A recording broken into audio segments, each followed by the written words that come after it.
একজন মুসলিম হিসেবে এই প্রশ্নগুলোর উত্তর আপনার জানা উচিত। দেখুন আপনি কয়টি প্রশ্নের উত্তর পারেন। প্রশ্ন 1, হযরত মুহাম্মদ সাল্লাল্লাহু আলাইহি সাল্লাম এর প্রিয় পানীয় কি ছিল? অপশন এ পানি, বি দুধ, সি মধু।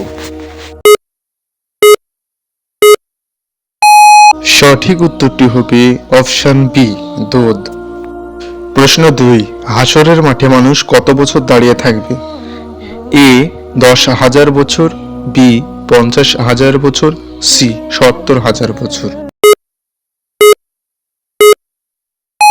সঠিক উত্তরটি হবে অপশন বি 50,000 বছর। প্রশ্ন 3, হযরত মুহাম্মদ সাল্লাল্লাহু আলাইহি সাল্লাম এর দাদার নাম কি ছিল?